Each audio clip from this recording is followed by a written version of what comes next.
এবার শাকিব খানের ভক্তরা কি করবেন? গত কয়েকদিন ধরে বরবাদ খ্যাত প্রযোজক শাহরিন আক্তার সুমিকে নিয়ে নানা রকমের অভিযোগ শাকিব খানের ভক্তদের কাছ থেকে দেখেছি। এবার আপনারা কি করবেন?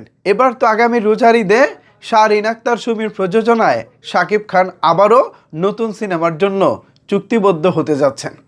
গুঞ্জন রয়েছে আগামী রোজার ঈদের সিনেমাটি এক কথায় বিগ বাজেটের বিগ অ্যারেঞ্জমেন্টের হতে চলেছে।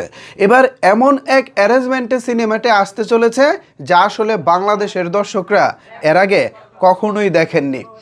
কি পরিমাণের পরিকল্পনা রয়েছে, কি আসতে চলেছে বিস্তারিত জানাবো আজকের এই ভিডিওতে। আপনাদের সাথে রয়েছি আমি ওয়াসিম। তার আগে সাকিবিয়ানদের কাছে প্রশ্ন রাখতে চাই, এবার সাকিবিয়ানরা আসলে কি করবেন? এবার কি আপনারা বরবাদ খ্যাত প্রযোজক শাহরিন আক্তার সুমিকে বয়কট করবেন? সেই হিম্মত কি আপনাদের আছে? আপনাদের সেই হিম্মত থাকলেও শাকিব খান কিন্তু সেই হিম্মত দেখাচ্ছেন না। শাকিব খান জানেন কোন প্রডিউসার আসলে ভালো সিনেমা বানাতে পারে, কাদের আসলে সেই যোগ্যতা আছে, কাদের আসলে সেই ক্যাপাবিলিটি আছে। শাকিব খান বরবাদ করে বুঝে গেছেন শাহরিন আক্তার সুমি আসলে আমাদের ঢাকায় সিনেমায় রাজত্ব করতে এসেছেন। প্রথমে শাকিব খান, তারপর সিয়াম আহমেদকে নিয়ে বিগ বাজেটের সিনেমা রাক্ষস। প্রত্যেকটি সিনেমায় রিয়েল এনার্জি প্রোডাকশন তথা শাহরিন আক্তার সুমি তিনি তার কোয়ালিটির স্বাক্ষর রেখেছেন। হয়তো বরবাদের ধারের কাছেও রাক্ষস ব্যবসায়িকভাবে যেতে পারেনি, বাট কোয়ালিটির দিক থেকে তিনি কিন্তু কোয়ালিটি বজায় রেখেছেন। আমরা এই রিয়েল এনার্জির বাইরে যদি অন্যান্য প্রযোজনা প্রতিষ্ঠানের দিকে তাকাই, জাজ মাল্টিমিডিয়া খুব একটা অ্যাক্টিভ না। আবার শাকিব খানকে নিয়ে গত 2 বছরে যারা তুফান, তাণ্ডব বানিয়েছেন তাদের দিকে যদি খেয়াল করি, রিয়েল এনার্জি, আলফা আই, চরখি, এসবিএফ এরা কিন্তু ভাই এককভাবে বরবাদের মতো ছবি বানানোর যোগ্যতা রাখে না। তারা 2-4 জন মিলে একটি সিনেমা বানায়। তাণ্ডব বানিয়েছে ভাই 4 জন প্রযোজক, চরখি, এসবিএফ, এরপর হচ্ছে আপনার আলফা আই, এরপর আপনার দীপ্ত টেলিভিশন এরা বানিয়েছে তাণ্ডব, এরপর তুফান এখানেও 3-4 জনে বানিয়েছে। সো এককভাবে বড় বাজেটের সিনেমা বানানোর যোগ্যতা উইথ কোয়ালিটি সেটা কেবল শাহরিন আক্তার সুমির পক্ষেই সম্ভব।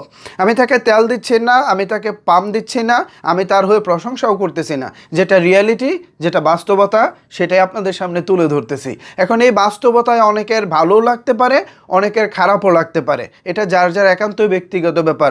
নিজ দায়িত্বে শরীরের চুলকানো যার যার নিজেদেরই দায়িত্ব। আপনারা যেভাবে পারেন চুলকান, কিন্তু বাস্তবতা এটাই, যারা এই মন্দার বাজারে সিয়াম আহমেদকে নিয়ে রাক্ষস বানানোর ক্ষমতা রাখে, যারা এই চলচ্চিত্রের ইন্ডাস্ট্রিতে কিছু নাই অবস্থায় শাকিব খানকে নিয়ে বরবাদের মতো 15-16 কোটি টাকা বাজেটের সিনেমা বানাতে পারে, তারা কি পারবেন আর কি করে দেখাতে পারবেন এটা নিয়ে নিশ্চয়ই আপনাদের আর কোনো প্রকার কোনো সন্দেহ নাই। তো এবার আগামী রোজার ঈদের সিনেমায় শাকিব খানকে এমন এক বিগ স্কেলে আনা হবে, এমন এক গল্প ভাবনা করা হচ্ছে যা আসলে সাকিবিয়ানদের চমকে দিবে। যতটুকু শুনেছি বাংলাদেশের চলচ্চিত্র এমন কিছুই আগে দেখেনি যা এবার শাহরিন আক্তার সুমি নিয়ে আসতে যাচ্ছেন। তিনি চাচ্ছেন আমাদের ঢাকায় সিনেমাকে আমূল পরিবর্তন করে দিতে, এবং সেটা তো অবশ্যই শাকিব খানকে দিয়ে সম্ভব। বিকজ শাকিব খান থাকলে যতটা আসলে রিটার্ন পাওয়া যায় অন্য নায়কের বেলায় তো সত্যিকার অর্থে সেটা পাওয়া যায় না। সো শাকিব খানের সিনেমার বাজেটটাও বেশি থাকে। বরবাদ যদি হয়ে থাকে 16 কোটি, সেক্ষেত্রে হয়তো বা 3 ভাগের 1 ভাগ হয়তো রাক্ষসে খরচ করেছে, যেটা বাস্তবতা। কারণ সিএমের উপরে এত টাকা ইনভেস্ট করার কোনো মানেই হয় না। প্রযোজক আবার এতটাও বোকা না যেটা মার্কেট থেকে তুলতে পারবেন না সেটা খরচ করে বসবেন, বাট কোয়ালিটি কিন্তু বজায় রেখেছেন। সো সেই জায়গা থেকে আমি বলবো আগামী রোজার ঈদে এমন কিছু নিয়ে আসছে, আমি হয়তো আসলে সব কিছু মুখে বলতে পারছি না, বিকজ কিছু সীমাবদ্ধতা থাকে, কিছু বলার রাইট থেকে কিছু বলার রাইট থাকে না। সো আমি আপনাদেরকে এতটুকু বলতে পারি, মেহেদী হাসান হৃদয়, শাহরিন আক্তার সুমি এবং শাকিব খান যখন একসাথে আগামী ঈদে আসবে তখন সেটা এক কথা ব্লাস্ট হবে, ব্লাস্ট।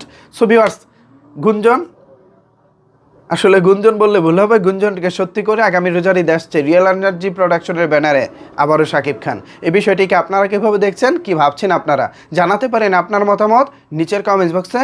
ধন্যবাদ সবাইকে এতক্ষণ আমার সাথে থাকার জন্য।